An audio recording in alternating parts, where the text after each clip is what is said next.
Sebelum Hulagu Khan membakar Baghdad, seseorang dari istana sendiri membuka pintu kota. Inilah permulaan tragedi terbesar dalam sejarah Islam saat seorang menteri yang diberi amanah, Ibn al-Alqami, memilih untuk mengkhianati khilafah sendiri. Ketika umat percaya Baghdad tidak mungkin runtuh, dia diam-diam menulis surat kepada Mongol, menawarkan kelemahan kotanya sendiri. Baghdad waktu itu bukan sekadar kota, ia pusat ilmu, tempat berdirinya Baitul Hikmah, dan simbol peradaban Islam selama berabad-abad.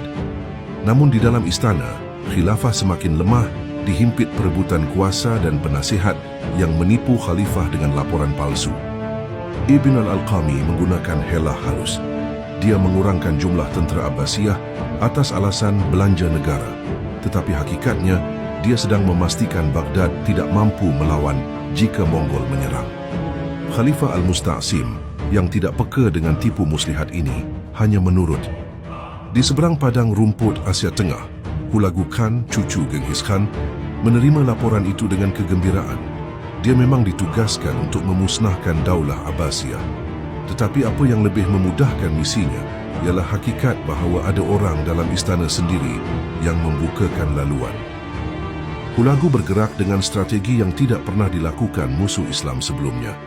Dia datang bukan sekadar dengan tentera, tetapi dengan pakar jurutera dari Cina, parit raksasa, dan mesin pemusnah kota yang mampu melancarkan batu sebesar manusia. Baghdad telah dikhianati dari dalam dan dikepung dari luar.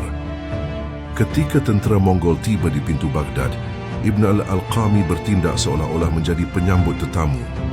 Dia memberi nasihat palsu kepada khalifah agar tidak melawan.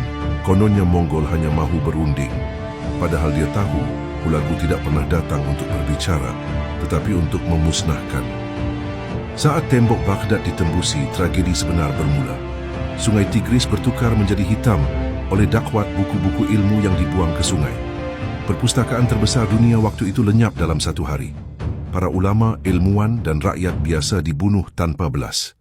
Khalifah Al-Musta'sim sendiri tidak terlepas.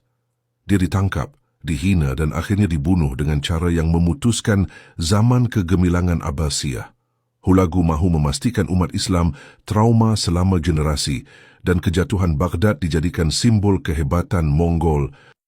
Ibn al-Alqami sangka dia akan diberi ganjaran, pangkat, kuasa dan pengaruh dalam kerajaan baharu. Tetapi seperti pengkhianat dalam banyak sejarah, akhir hidupnya penuh aib. Hulagu tidak pernah mempercayainya. Ibn al-Alqami mati sebagai lelaki yang dibenci umat dan tidak dihormati musuh. Ini bukan sekadar kisah kejatuhan Baghdad, tetapi amaran bahawa musuh paling berbahaya bukan yang datang dari luar, tetapi yang berpura-pura setia di dalam.